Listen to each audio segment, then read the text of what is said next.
I'm Sarah Mitchell, 32 years old. 3 months ago, I was rushed to the emergency room with what turned out to be a critical heart condition requiring immediate surgery.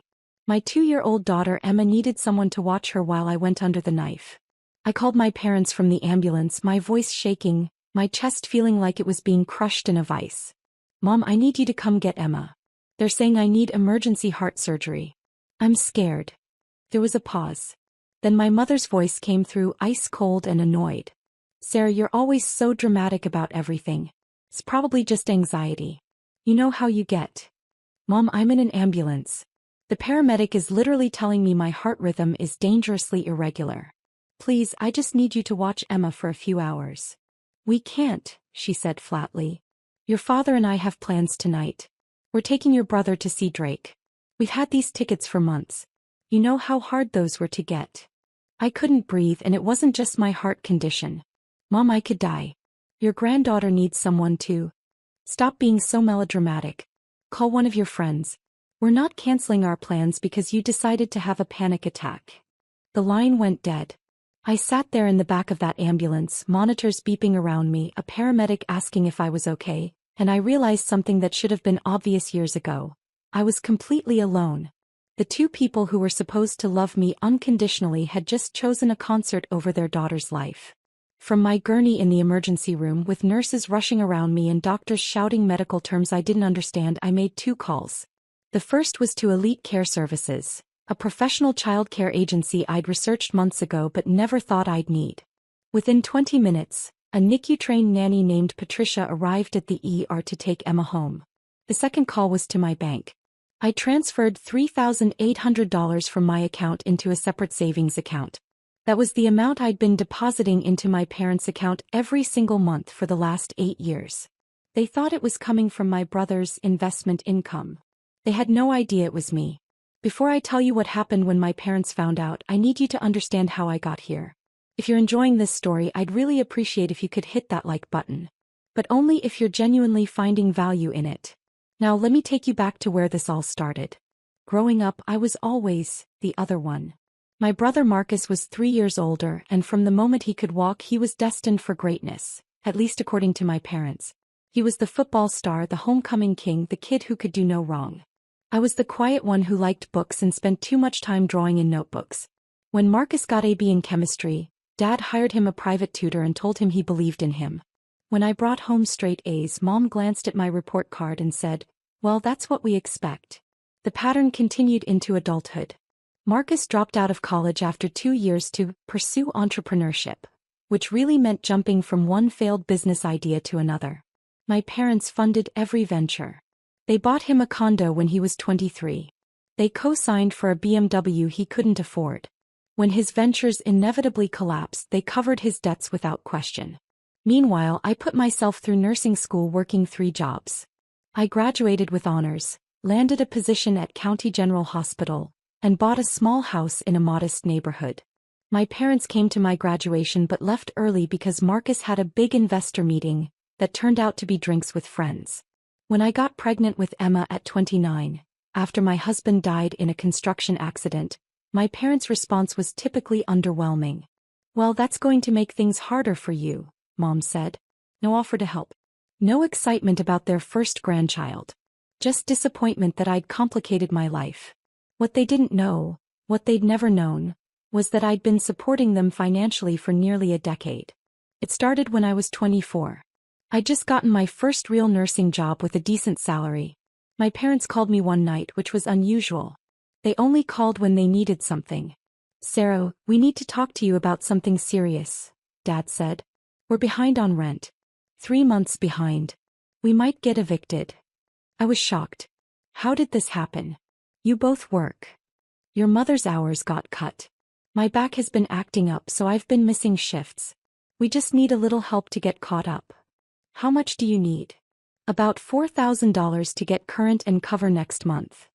I had $6,000 in my savings account. Money I'd been carefully setting aside. But they were my parents. They needed help. "I can help you," I said. "Thank you, sweetheart.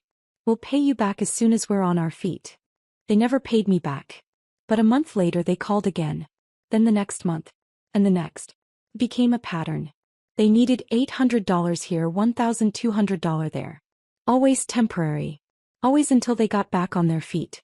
After 6 months of irregular payments, I did something they never knew about. I called their landlord directly and set up an automatic payment system. Every month, $3,800 went straight from my account to their rent and utilities. They thought Marcus was covering it through some investment account he'd set up for them. He was more than happy to take credit for it. "Your brother is so successful," Mom would say. "He takes such good care of us." I never corrected her. I told myself it was enough that they were taken care of. I didn't need recognition. I was just being a good daughter. But over 8 years that added up. $3,800 a month for 96 months. That's $364,800. Over $250,000 that I'd quietly funneled to my parents while they praised Marcus for his generosity and treated me like an afterthought. When Emma was born, I called to tell them. "That's nice, dear," Mom said. "Listen, I can't talk long. We're heading to Marcus's place for dinner. He's grilling steaks." They didn't visit the hospital. They didn't bring gifts. They didn't offer to help. When Emma was 3 months old and I was drowning in exhaustion and grief over my husband, they came by once. Mom held Emma for maybe 5 minutes before handing her back. "She's fussy," she said, as if that was my fault. They left after 20 minutes because they had theater tickets with Marcus. For 2 years this was my reality. Working full-time as an ER nurse, raising Emma alone, paying my parents' rent while they lavished attention on Marcus and ignored their granddaughter. I told myself it was fine. I didn't need them. Emma and I were doing great on our own. And then my heart started giving out.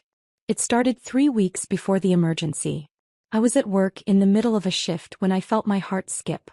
Not the flutter you get when you're nervous. A genuine physical sensation of my heart stopping for a beat, then racing to catch up. I ignored it. Nurses are terrible patients. We always think we know better than to worry about symptoms. But it kept happening. 2, 3, 4 times a shift. Then it started happening at home. I'd be playing with Emma, reading her a bedtime story, and suddenly my heart would stutter. I'd have to sit down, catch my breath, wait for the feeling to pass. I finally went to see Dr. Chin, a cardiologist at my hospital. He ran tests. An EKG. Stress test. An echocardiogram. His face grew more serious with each result. "Sarah, you have a condition called ventricular tachycardia. Your heart's electrical system is misfiring. Without treatment, this could lead to sudden cardiac arrest." The room seemed to tilt. "What kind of treatment?" "We need to do a catheter ablation. We'll go in through your femoral artery, find the area that's misfiring and ablate it. Essentially, create a small scar that stops the abnormal electrical pathway." "Is it dangerous?" "All heart procedures carry risk. But without it, you're at serious risk of sudden death. We need to schedule this soon." I scheduled it for 3 weeks out. I needed time to arrange childcare, to prepare. I didn't tell my parents because I didn't want to hear my mother tell me I was overreacting. I planned to ask my friend Jennifer from work to watch Emma during the procedure. But then 2 days before my scheduled surgery, everything accelerated. I was giving Emma dinner, mac and cheese, her favorite, when my heart didn't just skip. It seized. I felt a crushing pain in my chest, radiating down my left arm. The room spun. I couldn't breathe. Emma looked at me with her big brown eyes. "Mama, okay?" I managed to dial 911 before I collapsed. The last thing I remember before the paramedics arrived was Emma's little hand patting my face, saying, "Mama, wake up." In the ambulance, they told me I'd gone into sustained VTach. My heart rate was over 200 beats per minute. They'd had to cardiovert me, shock my heart back into rhythm. I needed emergency surgery. Tonight. That's when I called my parents. And that's when they told me they had Drake tickets. Patricia, the nanny from Elite Care, was a godsend. She was in her 50s with 20 years of NICU experience and the calm competence of someone who'd seen everything. She arrived at the ER in under 30 minutes, assessed the situation immediately, and scooped Emma into her arms. "Mama has to go help some doctors," she told Emma in a soothing voice. "You and I are going to go have a fun sleepover at your house. We'll read stories and have snacks, and when you wake up, Mama will call you. Does that sound good?" Emma, who usually had stranger danger, nodded and reached for Patricia's hand. Something about this woman radiated safety. "Thank you," I whispered, tears streaming down my face. Honey, you focus on getting better. Your little girl will be fine. I've got her. They wheeled me into surgery at 9:47 p.m. The last thing I thought before the anesthesia took me under was, my parents are at a concert right now. They're singing along to Drake while their daughter is having open heart surgery. The procedure took 4 hours. Dr. Chen later told me it was more complicated than expected. They'd found multiple abnormal pathways and had to do extensive ablation. There was a moment around hour 3 when my heart stopped entirely and they had to restart it. I could have died. When I woke up in the cardiac ICU, the first thing I did was ask about Emma. The nurse, Diane, I knew her from smiled and showed me her phone. Patricia had sent updates every hour. Pictures of Emma sleeping peacefully, thumbs up emojis, reassuring messages. You've got a good team taking care of your little girl, Diane said. Yeah, I said softly. I do. My parents weren't there. I hadn't expected them to be. But still, some small part of me had hoped that maybe, just maybe, they'd realize the seriousness of the situation and show up. They didn't. I stayed in the ICU for 2 days, then moved to a regular cardiac floor for 3 more. Patricia stayed with Emma the entire time, refusing to leave until I was home and stable. I tried to pay her double her rate. She refused. Some things matter more than money, she said. That little girl needed someone who could be fully present. I'm glad I could be that person. During those 5 days in the hospital, my phone remained silent. No calls from my parents. No texts asking how the dramatic panic attack had turned out. Nothing. But on day 3 something interesting happened. My father called. Not to check on me, to complain. Sarah, there's something wrong with the rent payment. The landlord called and said it didn't go through this month. Can you check with Marcus? He handles all that, but I can't reach him. I was still hooked up to a heart monitor, still recovering from surgery that had saved my life, and my father was calling to complain about rent. I don't know anything about that, Dad, I said, my voice flat. You'll have to work it out yourself. Well, can you at least call Marcus for us? You know how he is about answering his phone. No, Dad. I can't. I'm in the hospital. Oh, still? I thought that was just a one-day thing. What are you in the hospital for? The question hit me like a physical blow. He didn't even know. He'd forgotten, or more likely had never registered, that I'd told Mom I needed emergency heart surgery. I had open heart surgery, Dad. To fix the heart condition that almost killed me. The one I told Mom about before you went to your concert. There was a long pause. Oh, right. Well, you sound fine now. So about the rent. I hung up on him. For the first time in my life, I hung up on my father. And in that moment, I made a decision. I was done. I went home on day 6. Patricia helped me get settled, made sure Emma and I had everything we needed, and only left when I literally pushed her out the door with a check for a week's worth of care. You call me if you need anything, she said. And I mean anything. I gave you my personal cell number for a reason. Emma was overjoyed to have me home, but she was also remarkably well-adjusted considering the circumstances. Patricia had been that good. We spent the first day just cuddling on the couch watching Disney movies, eating ice cream for lunch. My parents still hadn't called. On day 7 I was sitting at my kitchen table with my laptop, reviewing my finances. My cardiologist had recommended I take at least 6 weeks off work to recover fully. Between short-term disability and my savings I'd be okay, but only if I stopped the monthly $3,800 drain. I pulled up the automatic payment to my parents' landlord. My finger hovered over the cancel button for a long moment. 8 years of payments. Nearly $365,000. All done quietly without recognition, out of some misguided sense of filial duty. And when I'd needed them most, they'd chosen Drake. I clicked cancel. Then I drafted an email to my parents. Mom and Dad.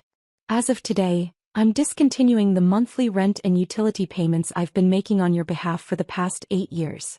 The automatic transfer of $3,800 per month is now canceled.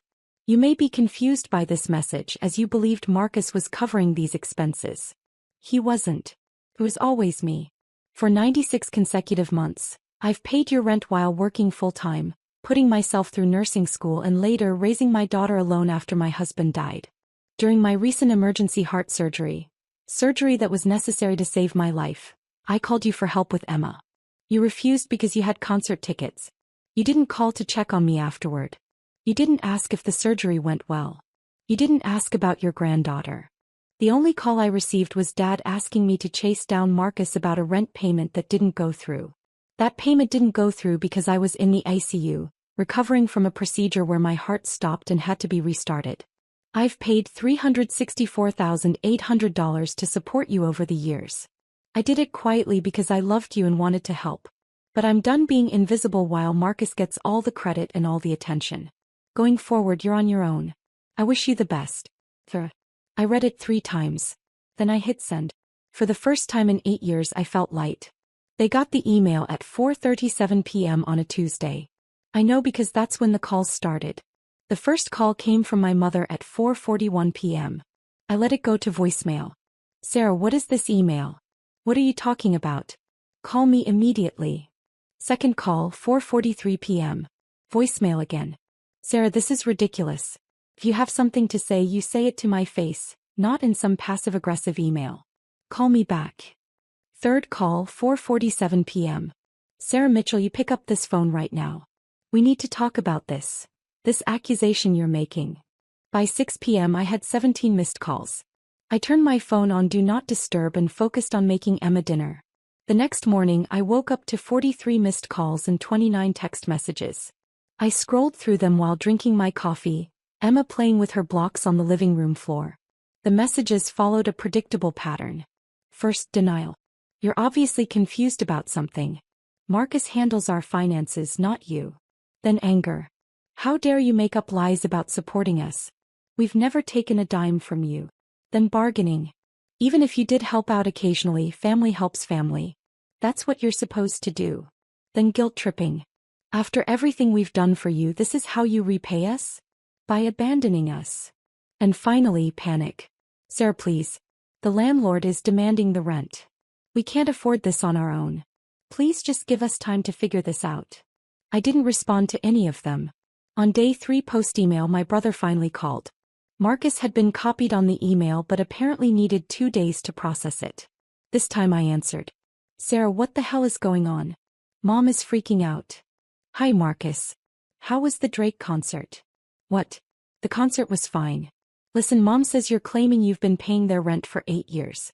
That's insane. I set up that investment account for them. No, you didn't. You told them you did. But the actual payments came from my checking account. I have 8 years of bank statements to prove it. There was a long silence. Why would you do that? Because they needed help and I'm their daughter. The better question is, why did you let them believe it was you? Because, it made them happy. They were proud of me. And that was worth more to you than the truth? Sarah, you don't understand. I've had a lot of failed ventures. A lot of disappointments. They needed to believe I was successful at something. It wasn't hurting anyone. It was hurting me, Marcus. It hurt every time they praised you for your generosity while ignoring everything I did. It hurt when I needed help with Emma and they were too busy celebrating your latest scheme. And it really hurt when I was having emergency heart surgery and they couldn't be bothered because they had concert tickets with you. I didn't know about the surgery. Because none of you ever asked how I was. When's the last time you called me just to talk? When's the last time any of you asked about Emma? You don't know anything about my life because you've never cared to know. That's not fair. Fair? You want to talk about fair? I've given our parents $364,800 while you've given them empty promises and taken credit for my money. I don't think you get to lecture me about fair. I hung up before he could respond. The calls intensified. By day 5 I was getting 60 to 70 calls a day from various numbers. My parents, Marcus, my Aunt Linda, my Uncle Frank. Everyone in the family weighed in. The messages ranged from accusatory to pleading to outright hostile. My favorite was from my Aunt Linda. Your mother is devastated. How can you be so cruel to the people who raised you? I replied, the people who raised me taught me to be independent and self-sufficient. I'm just following their advice. She didn't respond. 2 weeks after I sent the email, I had a follow-up appointment with Dr. Chen. Emma came with me. I was still not cleared to drive, so Patricia drove us to the hospital. We were in the waiting room when my parents walked in. I saw my mother first. She looked older, somehow more tired. My father was behind her, his face set in that stern expression he wore when he was about to deliver a lecture. They spotted me immediately. Sarah, we need to talk, Mom said, marching over. You can't just ignore us forever. Emma shrank against my side. She didn't recognize them. They'd seen her so rarely that they were essentially strangers to her. Not here, I said quietly. I have an appointment. We've been trying to reach you for 2 weeks. 2 weeks, Sarah. Do you know what you've put us through? I know exactly what I've put you through. The same thing you put me through when I was in emergency surgery and you chose Drake over your daughter. We didn't know it was serious. I told you I was in an ambulance. I told you I needed heart surgery. What part of that didn't sound serious? My father finally spoke. You've always exaggerated things, Sarah. Every little ache and pain is a crisis with you. We thought you were being dramatic. I almost died, I said, my voice shaking. My heart stopped during surgery. They had to restart it. I could have left Emma orphaned. And you didn't even call to check on me afterward. We were going to, Mom said weakly. We got busy. Too busy for 2 weeks.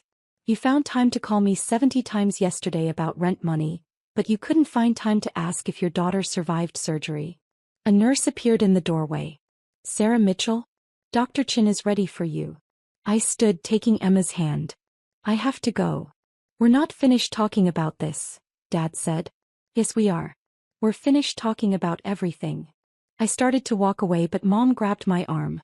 Sarah, please. We're going to lose our apartment. We can't afford it without your help. Just give us a few more months to figure things out.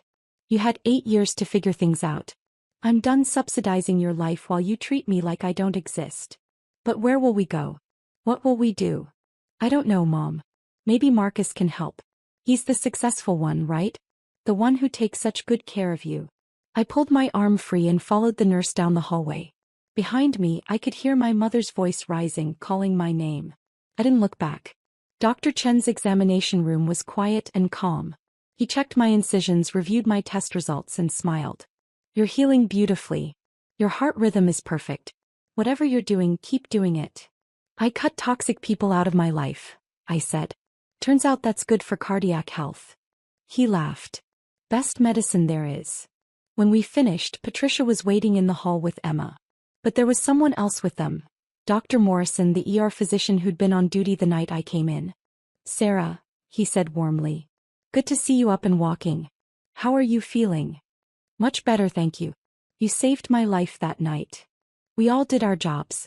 But listen, I wanted to talk to you about something. I was just in the waiting room and I couldn't help but overhear your conversation with those people. Are they your parents? My stomach dropped. Yes. I'm sorry if they caused a scene. No, nothing like that. But. He hesitated. Sarah, I need to tell you something. The night you came in when you were in VTACH, I asked who your emergency contact was. You said your parents. I called them while you were in surgery. The world tilted. You, what? I called the number you gave me. Your mother answered.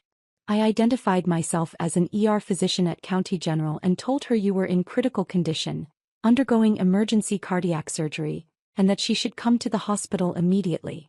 What did she say? Dr. Morrison's expression was grim. She asked if you were going to die in the next 2 hours. I said I didn't know, but that your condition was serious and unstable.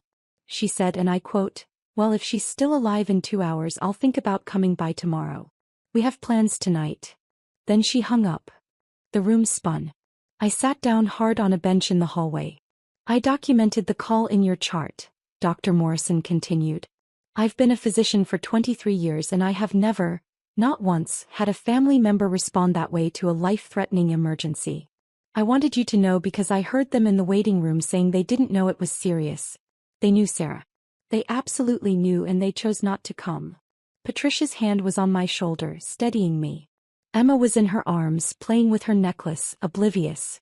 Why are you telling me this? I whispered. Because you looked like you might be wavering. Like maybe you were second-guessing your decision to cut them off. And I wanted you to know that your decision was the right one. Parents who respond that way to their child's medical emergency. He shook his head. You deserve better. That little girl deserves better. Thank you, I managed. Thank you for telling me. He nodded and walked away. I sat there for a long moment processing. They'd known. The whole time they'd known how serious it was, and they'd gone to the concert anyway. And now they were out in that waiting room rewriting history, pretending they'd been victims of my poor communication. Patricia sat down beside me. "You okay, honey?" "Yeah," I said slowly. "Yeah, I think I actually am." We stood to leave, heading toward the exit. As we passed the waiting room, my parents were still there, talking to the receptionist, probably trying to find out when my next appointment was. My father saw me and started to stand.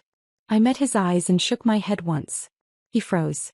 Then Dr. Morrison stepped into the waiting room. I couldn't hear what he said, but I saw my father's face go pale. Absolutely white.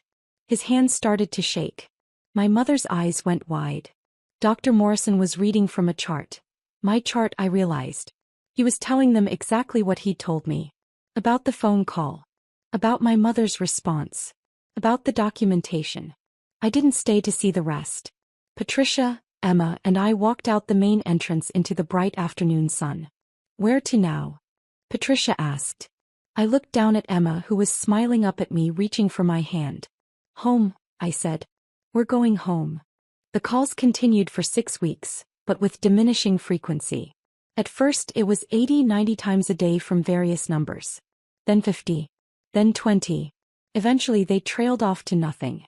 I heard through my Aunt Linda that my parents had to move out of their apartment. They're living with Marcus now in his one-bedroom condo. Apparently the arrangement is not going well. Marcus's investment income doesn't actually exist, so he can't help them. They're applying for senior housing and government assistance. I feel nothing about this. Not satisfaction, not guilt, nothing. They made their choices. I'm back at work now, part-time while I finish recovering. The hospital was incredibly supportive, and my colleagues have become my real family. They threw Emma a third birthday party last month. 40 people showed up, all of them bringing gifts and love for a little girl they barely knew because they care about me. Patricia still babysits Emma twice a week. She's become like a grandmother to her. The grandmother Emma should have had but didn't. She reads to her, bakes cookies with her, and tells her stories about when she was a nurse. Emma adores her. Last week I got a letter from my mother. Not an email, an actual handwritten letter.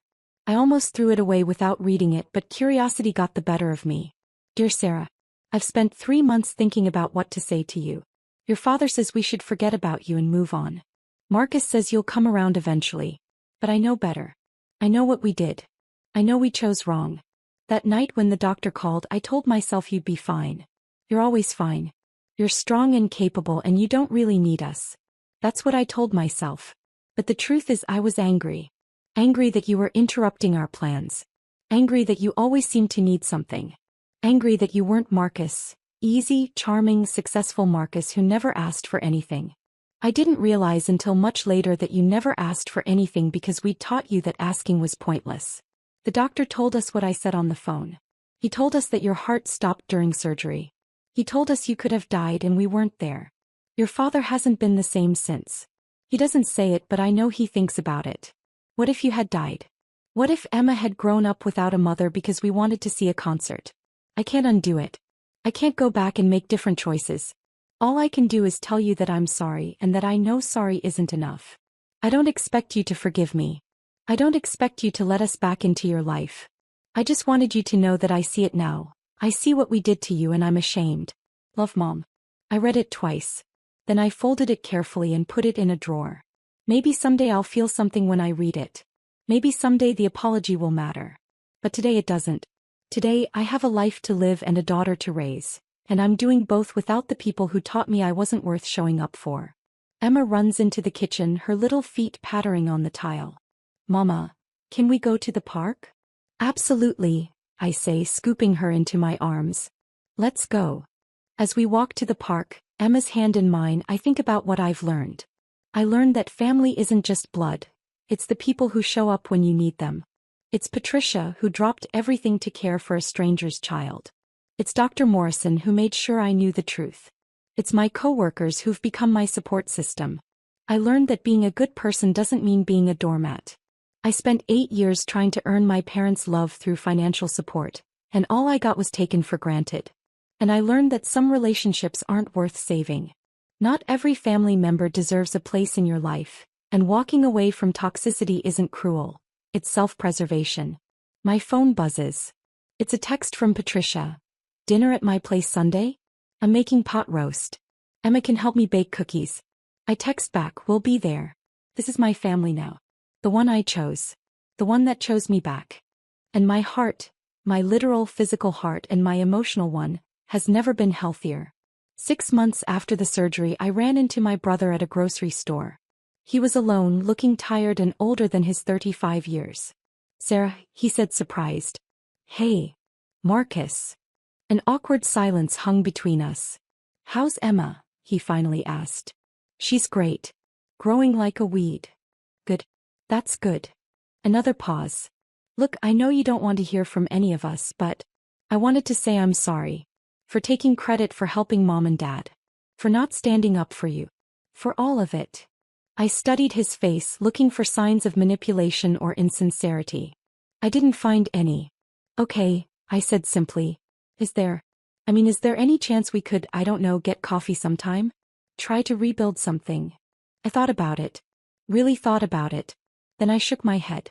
I don't think so, Marcus. I've spent too many years trying to have relationships with people who didn't value me. I'm done with that. I'm building a life with people who actually show up. He nodded slowly. I get it. I do. For what it's worth, living with Mom and Dad has been eye-opening. I see now how they treated you. How I treated you. Good, I said. I hope that helps you be better for the next person. Sarah. I have to go. Emma's waiting in the car with a friend. I walked past him without looking back. Some people deserve second chances. Some don't. And I'm finally okay with knowing the difference. As I drove home that day, Emma singing along to the radio in her car seat, I realized something profound. I wasn't angry anymore. I wasn't hurt. I was just free. Free from the obligation to people who never obligated themselves to me. Free from the hope that things would change. Free from the weight of constantly trying to prove I was worth loving. I already know I'm worth loving. Emma knows it. Patricia knows it. My chosen family knows it. And that's enough. That's more than enough. If you've made it this far, thank you for reading my story. I share it not for sympathy but because I know I'm not alone. There are others out there who've given and given to family members who only take. Who've been the invisible child, the disappointment, the one who's never quite enough. To those people I want you to know. You deserve better. You deserve people who show up. You deserve to be valued. And sometimes the strongest thing you can do is walk away. Drop a comment and let me know where you're watching from and if you've ever had to make a similar decision. You're not alone.